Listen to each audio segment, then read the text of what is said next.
मित्रों नमस्कार। नमस्कार, कैसे हैं? एक बार फिर से आपका हार्दिक स्वागत करता हूं। स्टूडेंट्स, आज हम चैप्टर नंबर 6 पादपों में जल अवशोषण वर्षारोहण पढ़ेंगे। सबसे पहले अपन बात करते हैं लेसन नंबर 6 में जल अवशोषण व पादपों में जल का मार्ग। स्टूडेंट्स, सबसे पहले अपन इसकी कुछ बातें करते हैं। देखो, जल जीवित कोशिकाओं में सभी जैविक क्रियाओं के लिए आवश्यक है। जितनी भी जीवित कोशिका हैं, जैविक कोशिका है, उनमें जैविक क्रियाएं श्वसन, पाचन, उत्सर्जन, जितनी भी जैविक क्रियाएं होती हैं उनके लिए आवश्यक है। तो अपन बात करते हैं सबसे पहले जल अवशोषण और पादपों में जलमार्ग की। तो ये जो जल है वो जीवित कोशिकाओं में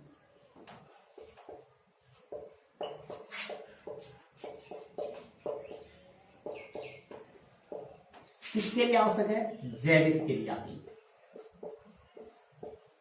जैविक क्रियाओं के लिए आवश्यक है। समस्त जैविक क्रियाएं कहां होती हैं? जल में ही संपन्न होती हैं। याद रखना है, देखो इसी जल में खनिज और कार्बनिक पदार्थ घुलनशील होते हैं। देखो जल में खनिज, कार्बनिक पदार्थ घुलनशील होता है और पादपों द्वारा इस विलयन को ही क्या किया जाता है? अवशोषित किया जाता है। किस विलयन को? जल, खनिज और कार्बनिक पदार्थ युक्त विलयन को अवशोषित और वितरित किया जाता है। देखो, मृदा से जल का अवशोषण विलयन के रूप में होता है, जिसमें क्या होता है? खनिज होता है, कार्बनिक लवण होता है, कार्बनिक पदार्थ होते हैं और इनका जो अवशोषण करने के बाद इनको संपूर्ण भाग में वितरण भी इसी रूप में होता है, विलयन के रूप में, जिसमें क्या क्या होता है? खनिज होता है और कार्बनिक पदार्थ। देखो ये कहां से करता है? मृदा से। इन सब का अवशोषण पेड़ पौधों द्वारा, पादपों द्वारा कहां से किया जाता है? मृदा से। और मृदा में जो जल होता है उसको क्या कहते हैं अपन? मृदा जल। ये मृदा जल कहां से आता है? ये आता है वर्षा से। जब तेज वर्षा होती है तो अधिकतर जल बहकर चला जाता है नदियों में, पोखरों में, तालाबों में, समुद्र तक पहुंच जाता है। इस जो बहकर गए हुए जल को क्या कहेंगे? अपवाही जल कहेंगे। ठीक है। लेकिन जल की कुछ मात्रा मृदा में द्वारा अवशोषित कर ली जाती है। मृदा भी जल की कुछ मात्रा का क्या कर लेती है? अवशोषण कर लेती है और इस जल को क्या कहेंगे? यहाँ पे मृदा जल कहेंगे। क्या कहेंगे? मृदा जल। देखो, सभी जीवित कोशिकाओं के जीवित रहने के लिए जैविक क्रियाएं जो होती हैं वो जल में संपन्न होती हैं और जल का अवशोषण पादप कहां से करता है? मृदा से। मृदा में जो जल होता है उसको क्या कहते हैं? मृदा जल। और ये मृदा जल कहां से होता है? कहां से आता है? वर्षा से। और जब वर्षा तेज होती है तो अधिकांश जल बहकर चला जाता है, लेकिन कुछ जल का मृदा द्वारा अवशोषण कर लिया जाता है और इस जल को कहते हैं मृदा जल। लेकिन याद रखना, मृदा जल भी कई प्रकार का होता है। जैसे केशिकीय जल होता है, गुरुत्वीय जल होता है, आर्द्रताग्राही जल होता है। कितने प्रकार का होता है? देखो, केशिकीय जल होता है, गुरुत्वीय जल होता है, आर्द्रताग्राही जल होता है। ये जो मृदा जल है ये कई प्रकार का होता है। केशिका जल, गुरुत्वीय जल, आर्द्रताग्राही जल। जो नमी, देखो ये जो जल है ये वातावरण में होता है नमी। गुरुत्वीय जल मृदा के केंद्र तक पहुंच जाता है, मिट्टी पृथ्वी के केंद्र तक पहुंच जाता है, पृथ्वी के गुरुत्वाकर्षण के कारण नीचे की ओर जाता है। केवल केशिका जल ही पादपों को प्राप्त हो पाता है। घुलनशील खनिज व कार्बनिक पदार्थों का विलयन के रूप में पादप की जड़ों द्वारा क्या होता है? अवशोषण होता है। ठीक है। नेक्स्ट अपन इसमें बात करने वाले हैं, हम सबसे पहले बात करेंगे, फर्स्ट जो अपना टॉपिक है वो है पौधों में जल अवशोषण करने वाले अंग। ठीक है।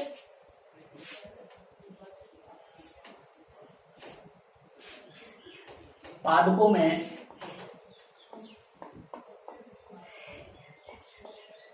जल अवशोषण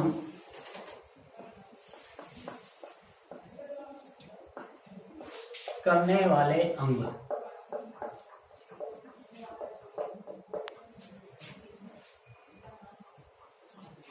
हमें यहाँ पे पादपों में जल अवशोषण करने वाले अंगों की बात करने वाले हैं। देखो हम बात करते हैं सबसे पहले निम्न श्रेणी। निम्न श्रेणी के पादप कौन कौन से होते हैं? जैसे शैवालों की बात करें, कवकों की बात करें, हम ये कह सकते हैं कि निम्न श्रेणी के पादपों जैसे शैवालों व कवकों में जल अवशोषण के लिए कोई विशिष्ट अंग नहीं होते हैं। फिर से सुनना, निम्न श्रेणी के पादपों जैसे शैवालों व कवकों में जल अवशोषण के लिए कोई विशिष्ट अंग नहीं होते हैं। पादप शरीर की सभी कोशिकाएं, देखो इनमें निम्न श्रेणी के पादपों में पादप शरीर की सभी कोशिकाएं जल अवशोषण का कार्य करती हैं।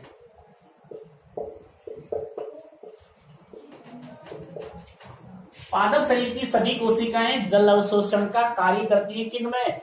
निम्न श्रेणी के पादपों में। नेक्स्ट बात करते हैं अपन ब्रायोफाइट्स की। देखो हमने पढ़ा था कि ब्रायोफाइट्स में केवल मूलाभास होता है, मूल नहीं होते, केवल आभास देते हैं, मूलाभास होता है। ठीक है, इनके द्वारा जल का अवशोषण किया जाता है। जबकि अपन बात करते हैं उच्च श्रेणी के पादपों में। किसमें? उच्च श्रेणी के पादपों में जल अवशोषण के लिए एक विशिष्ट अंग होता है जिसको कहते हैं मूल तंत्र। तीन चीजें बढ़िया पढ़ना है कि निम्न श्रेणी के पादपों की बात करें जैसे शैवालों और कवकों में जल अवशोषण के लिए कोई विशिष्ट अंग नहीं होता है। ठीक है, पादप शरीर की सभी कोशिकाएं जल अवशोषण का कार्य करती हैं, जबकि ब्रायोफाइट्स में मूलाभास द्वारा जल का अवशोषण होता है, मूलाभास होते हैं। और अपन बात करते हैं उच्च श्रेणी के पादपों की, तो उच्च श्रेणी के पादपों में जल अवशोषण के लिए एक विशिष्ट संरचना होती है जिसको कहते हैं मूल तंत्र। क्या कहेंगे? मूल तंत्र। देखो इस मूल तंत्र द्वारा जल व खनिज लवणों का अवशोषण होता है। लेकिन एक चीज याद रखना, इस मूल तंत्र द्वारा संपूर्ण जड़ द्वारा, मूल तंत्र की बात करते हैं, आज जड़ की बात करते हैं, जड़ द्वारा। देखो संपूर्ण जड़ द्वारा जल व खनिज लवण का अवशोषण नहीं होता है। इस आधार पर जड़ को दो भागों में बांटा गया है। संपूर्ण जड़ द्वारा मूल जल का अवशोषण नहीं होता है। इस आधार पर जड़ को कितने भागों में बांटा गया है? दो भागों में बांटा गया है।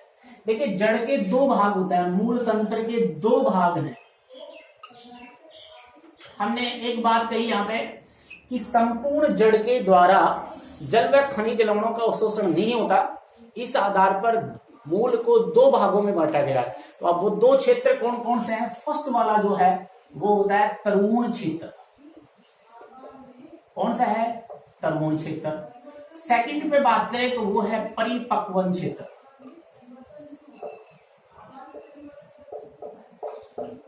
कौन सा है? परिपक्वन क्षेत्र। दो बात कर रहे हैं अपने, तरुण क्षेत्र और परिपक्वन क्षेत्र। याद रखिएगा जल अवशोषण का कार्य जो है वो जड़ के तरुण क्षेत्र द्वारा होता है।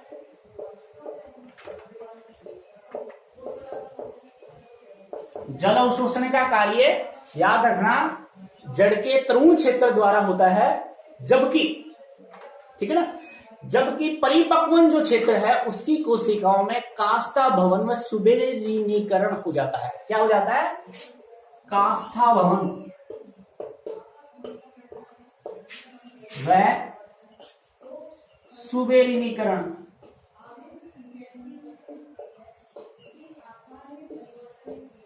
लिग्निफिकेशन हो जाता है। ठीक है ना, और ये जो इसकी भित्तियां हैं वो जल के लिए क्या हो जाती है? अपारगम्य हो जाती है। द्वारा सुनना, केवल जड़ का तरुण क्षेत्र ही जल अवशोषण का कार्य करता है, जबकि परिपक्वन क्षेत्र द्वारा जल का अवशोषण नहीं किया जाता। ये क्यों नहीं किया जाता? क्योंकि परिपक्वन क्षेत्र की कोशिकाओं में काष्ठा भवन व सुबेरिनीकरण हो जाता है, सुबेरिनीकरण, जिसके कारण इसकी भित्तियां, इस परिपक्वन क्षेत्र की भित्तियां जल के लिए क्या हो जाती हैं? अपारगम्य हो जाती हैं। जल इसमें प्रविष्ट नहीं हो सकता। ठीक है ना, तो हम बात यहां केवल एक पढ़ेंगे और वो कौन सा पढ़ेंगे? तरुण क्षेत्र। तो याद रखिएगा, जड़ के जल अवशोषण के आधार पर जड़ को कितने भागों में बांटा गया है? तरुण क्षेत्र को 5 भागों में बांटा गया। इस तरुण क्षेत्र को 5 भागों में बांटा गया है। अब 5 भाग पढ़ेंगे यहाँ पर। तरुण क्षेत्र जो है इसको कितने भागों में बांटा गया है? 5 भागों में बांटा गया। देखिए 5 भाग कौन से हैं? सबसे पहले जो आता है वो आता है मूल गोप, रूट कैप, ठीक है। सेकंड पे जो आता है मूल गोप के बाद में आता है मूल शीर्ष।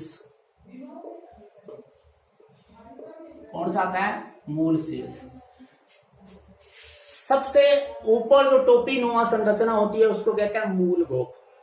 इसके नीचे जो इसका जो भाग है जड़ का वो क्या कहलाता है? मूल शीर्ष। और इसके नीचे का जो भाग है वो कहलाता है दैधैर्य वर्धी क्षेत्र। क्या कहलाता है? दैधैर्य वृद्धि क्षेत्र। सबसे पहले सबसे ऊपर का नीचे का जो भाग है वो शीर्ष, फिर उसके बाद में आ गया दैधैर्य वर्धी क्षेत्र, और उसके बाद का जो क्षेत्र है वो आता है मूल रोम क्षेत्र। कौन सा आता है? मूल रोम क्षेत्र।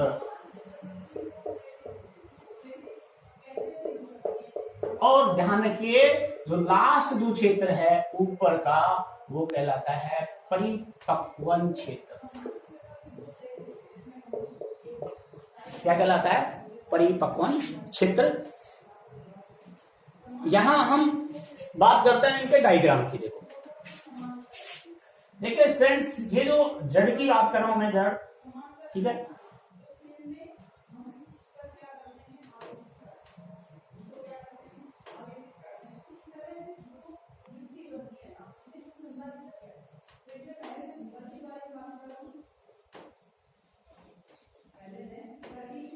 ये जो भाग है इसका टोपीनुमा आगे का जो भाग होता है मूल का कैप समान, इसको बोलते हैं मूल गोप। क्या कहते हैं? मूल गोप। और ये मूल गोप इस मूल के शीर्ष भाग की सुरक्षा करता है। क्या करता है? सुरक्षा करता है। देखो ये जो इस मूल का शीर्ष जो भाग है ये कहलाता है मूल शीर्ष। और इस मूल शीर्ष में विभाजक होता है, ठीक है ना। इसको विभाजन क्षेत्र भी कहते हैं, विभाजनकारी क्षेत्र भी कहते हैं। लगातार विभाजन द्वारा, क्योंकि इसमें कौन सा उत्तक होता है? विभाजक। इसकी कोशिकाएं लगातार विभाजन द्वारा इसकी लंबाई में वृद्धि करती है, ठीक है। इसके ऊपर का जो भाग है वो कहलाता है दैधैर्य वर्धी क्षेत्र।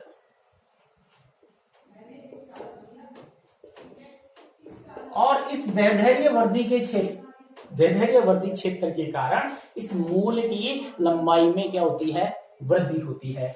इसके ऊपर का जो भाग है वो कहलाता है मूल रोम क्षेत्र। क्या कहलाता है? मूल रोम क्षेत्र। और इसमें से असंख्य मूल रोम निकले होते हैं। यहां से क्या निकले होते हैं? असंख्य मूल रोम निकले होते हैं, ठीक है। तो इसको कहेंगे मूल रोम क्षेत्र। ओके। और लास्ट ये जो भाग है ऊपर का ये कहलाता है परिपक्वन क्षेत्र। इस परिपक्वन क्षेत्र द्वारा जल का अवशोषण नहीं होता है। जल का अवशोषण सबसे अधिक कहां से होता है? इस मूल रोम क्षेत्र से होता है, ठीक है। हम इन 5 भागों के बारे में अध्ययन करेंगे। तो सबसे पहले अपन पढ़ते हैं इसमें मूल गोप। ये थी इस मूल रोम की संरचना, इस रूट की संरचना, जड़ की संरचना। इसका ये जो भाग है कैप समान, इसको अपन यूं भी पढ़ सकते हैं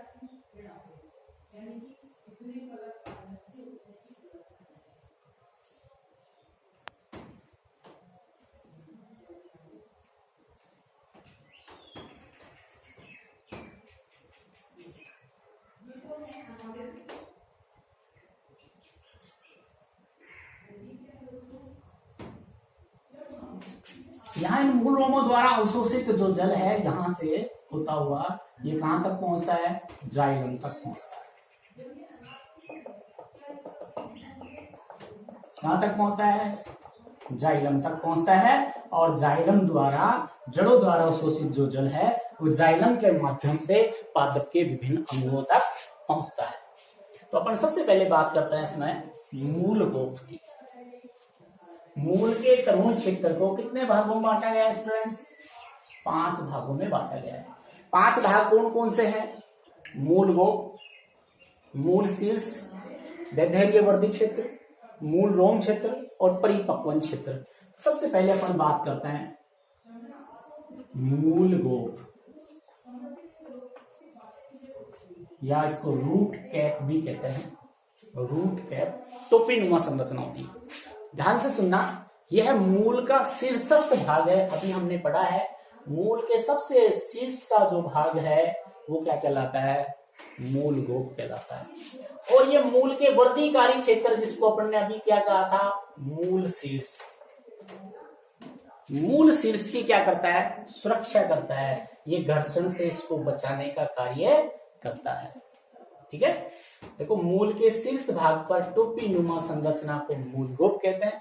जो मूल के वर्धीकारी क्षेत्र कौन सा है? मूल शीर्ष को घर्षण से बचाने यानी सुरक्षा का कार्य करता है। किसकी सुरक्षा करता है? ये मूल शीर्ष की सुरक्षा का कार्य करता है। और इसको आवरण के रूप में इसकी सुरक्षा करता है। चारों ओर से घेरे होता है इसको। ठीक है, नेक्स्ट अपन ये कहें, ये क्या होता है? शीर्ष पर होता है, शीर्ष भाग होता है। और क्या करता है ये? मूल शीर्ष को क्या कहते हैं? वर्धीकारी क्षेत्र बोलते हैं। इस वर्धीकारी क्षेत्र की सुरक्षा का काम कौन करता है? मूल गोप करता है। ठीक है, टोपीनुमा संरचना होती है जो मूल के शीर्ष भाग पर सबसे ऊपर की एक जो संरचना है, मूल के सबसे नीचे की जो ये जो संरचना है टोपी समान, इस टोपी समान संरचना को क्या कहेंगे? मूल गोप कहते हैं। जो किसकी सुरक्षा करता है? मूल शीर्ष की सुरक्षा करता है। इस मूल शीर्ष को क्या कहते हैं? वर्धीकारी क्षेत्र। सेकंड बात करते हैं अपन मूल शीर्ष।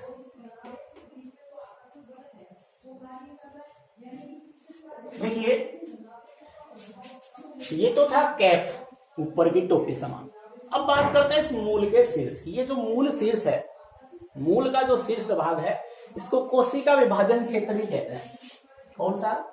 कोशिका विभाजन क्षेत्र भी कहते हैं।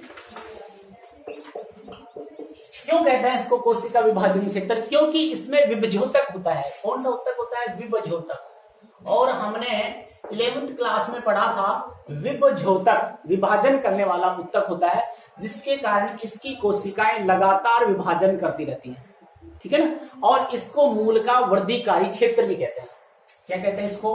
वर्धीकारी क्षेत्र भी कहते हैं। क्यों कहते हैं वर्धीकारी क्षेत्र?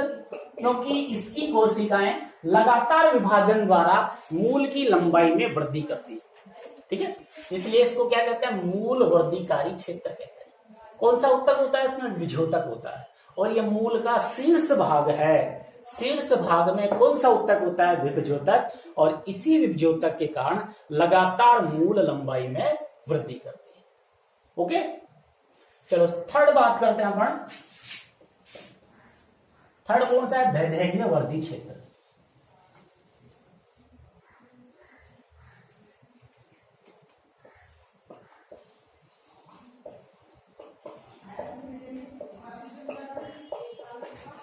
देखिए अभी हमने डायग्राम बनाया था। ये जो मूल गोप कहलाता है, ये जो भाग है ये मूल शीर्ष कहलाता है।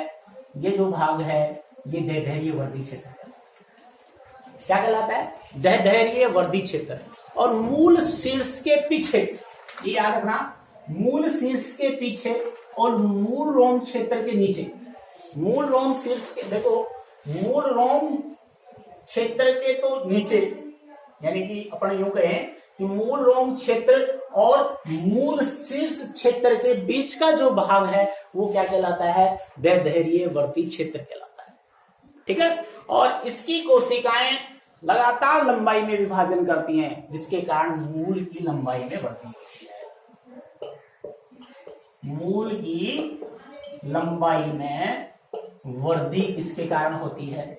दैर्ध्य वर्धी क्षेत्र के कारण। इसीलिए इसको क्या कहते हैं, दहधैर्य वर्धी क्षेत्र। ये लंबाई में वृद्धि होती है, मूल की लंबाई में वृद्धि किसके कारण होती है, दहधैर्य वर्धी क्षेत्र के कारण। ठीक है, मूल को शीर्ष भाग होता है, मूल शीर्ष, इसके पीछे का ये जो भाग है, सबसे नीचे का शीर्षस्थ जो भाग है, जिसमें विद्योतक होता है, जिसके कारण लगातार कोशिकाएं क्या करती हैं, विभाजन करती रहती हैं। इसको क्या कहते हैं, कोशिका विभाजन क्षेत्र भी कहते हैं, इसको मूल वर्धिकारी क्षेत्र भी कहते हैं। और दहधैर्य वर्धी के कारण, दहधैर्य वर्धी क्षेत्र के कारण मूल की लंबाई में क्या होती है, वृद्धि होती है। ओके, लास्ट बात करता हूं, सॉरी सेकंड लास्ट में बात करता हूं मूल रोम क्षेत्र। कौन सा क्षेत्र है, मूल रोम क्षेत्र। सुनिए स्टूडेंट्स, जो मूल रोम जो क्षेत्र है, इस मूल रोम क्षेत्र से क्या निकले होता है, असंख्य मूल रोम निकले होते हैं, और यहीं से, इन असंख्य मूल रोमों से ही जल का क्या होता है, अवशोषण होता है। ठीक है ना, इस जड़ द्वारा ये देखो, जड़ द्वारा क्या होता है, जल का अवशोषण होता है। जल का अवशोषण किनके माध्यम से होता है, इन मूल रोमों द्वारा ही होता है। ये मूल रोम ही जल अवशोषण करने वाले मुख्य अंग हैं जड़ के। ठीक है, मूल रोम क्षेत्र में असंख्य, यानी अपन ये कहें हजारों मूल रोम होते हैं, जो जड़ का जल अवशोषण करने, जड़ द्वारा, अपन ये कहते हैं ना कि जड़ क्या करती है, जल में खनिज लवणों का अवशोषण करती है। तो इसमें मुख्य भूमिका कौन निभाता है जल अवशोषण में, केवल मूल रोम ही जल का अवशोषण करते हैं। ओके, तो मूल रोम क्या करते हैं, जल का अवशोषण करने का कार्य करते हैं। तो लास्ट जो आता है परिपक्वन क्षेत्र, जो अभी हमने पहले भी पढ़ा है, ये जो परिपक्वन क्षेत्र है, इसकी कोशिकाओं की भित्तियों में क्या हो जाता है, सुबेरिनीकरण और काष्ठा भवन हो जाता है, लिग्निफिकेशन हो जाता है। ठीक है ना, तो लिग्निन के जमाव के कारण ये क्या हो जाती है, जल के लिए अपारगम्य हो जाती है। इसकी कोशिका भित्ति जल के लिए अपारगम्य होती है, इनके द्वारा जल का अवशोषण नहीं होता है। तो स्टूडेंट्स, यहां हमने इस तरुण क्षेत्र के 5 भाग पढ़े। फर्स्ट जो भाग था मूल को, देखो मूल का जो शीर्ष जो भाग है, एक बार फिर से देखिए, मूल का जो शीर्ष भाग है, ये क्या कहलाता है, मूल गोप कहलाता है। ये कैप समान होता है, जो मूल के शीर्ष भाग को ढके हुए होता है, सुरक्षात्मक आवरण के रूप में कार्य करता है, और घर्षण से इसकी सुरक्षा करता है, क्योंकि ये लगातार आगे की तरफ वृद्धि करता है, तो इसकी घर्षण से सुरक्षा करने का काम कौन करता है, मूल गोप करता है। नेक्स्ट अपन बात करते हैं मूल शीर्ष। देखो ये जो भाग है, जिसको मूल गोप घेरे होता है, उसको कहते हैं मूल शीर्ष। और इस मूल शीर्ष भाग में विभज्योतक होता है। कौन सा उत्तक होता है, विभज्योतक। और ये विभज्योतक जो उत्तक है, इस विभज्योतक के कारण ही क्या होते हैं, लगातार कोशिका विभाजन होता है। ठीक है, इसलिए इसको विभाजनकारी क्षेत्र भी कहते हैं। कौन सा, कोशिका विभाजन क्षेत्र भी कहते हैं, या कोशिका या मूल वर्धिकारी क्षेत्र भी कहते हैं। नेक्स्ट है दहधैर्य वर्धी क्षेत्र। देखो इसमें जो विभाजन होता है, कि आगे की तरफ वृद्धि करता है, और इस दहधैर्य वर्धी के कारण क्या होता है, इसकी लंबाई में, मूल की लंबाई में क्या होती है, वृद्धि होती है। इस कारण इसका नाम क्या दिया गया है, दहधैर्य वर्धी क्षेत्र। नेक्स्ट अपन बात करते हैं मूल रोम क्षेत्र। देखिए मूल रोम जो क्षेत्र होता है, अपन इनको अलग अलग कर सकते हैं। जैसे मूल गोप के नीचे का, पीछे का जो भाग है वो मूल शीर्ष के पीछे का भाग है वो दहधैर्य वर्धी क्षेत्र, और दहधैर्य वर्धी क्षेत्र के पीछे का भाग क्या कहलाता है, मूल रोम क्षेत्र। इस मूल रोम क्षेत्र में असंख्य, यानी अपन ये कहें कि हजारों की संख्या में मूल रोम होते हैं, जो जल अवशोषण का कार्य करते हैं। ठीक है, जल अवशोषण के कार्य करने वाले मुख्य अंग जो है, मुख्य भाग जो है जड़ का, वो कौन सा है, मूल रोम क्षेत्र। और लास्ट बात करते हैं परिपक्वन क्षेत्र। ये जो परिपक्वन क्षेत्र है, इसकी कोशिकाओं में, कोशिका भित्तियों में क्या हो जाता है, काष्ठा भवन और सुबेरिनीकरण हो जाता है, जिसके कारण इसकी कोशिका भित्तियां क्या हो जाती हैं, जल के लिए अपारगम्य हो जाती हैं। तो ये 4 क्षेत्र ही हैं इसके मुख्य। ये हमने परिपक्वन क्षेत्र, तरुण क्षेत्र के बाद दूसरा आता है परिपक्वन क्षेत्र, वो ये है। ठीक है ना, वैसे इसके 4 ही भाग होते हैं, लेकिन अपनी बुक में 5 दिए हुए हैं, इसको भी इसी में शामिल किया है। तो आप 4 पार्ट ही होते हैं इसके मूल रोम क्षेत्र। ये था आज का अपना। आज को मैं जल अवशोषण करने वाले अंग, और बाकी हम नेक्स्ट डे पढ़ेंगे। Have a nice day. Thank you.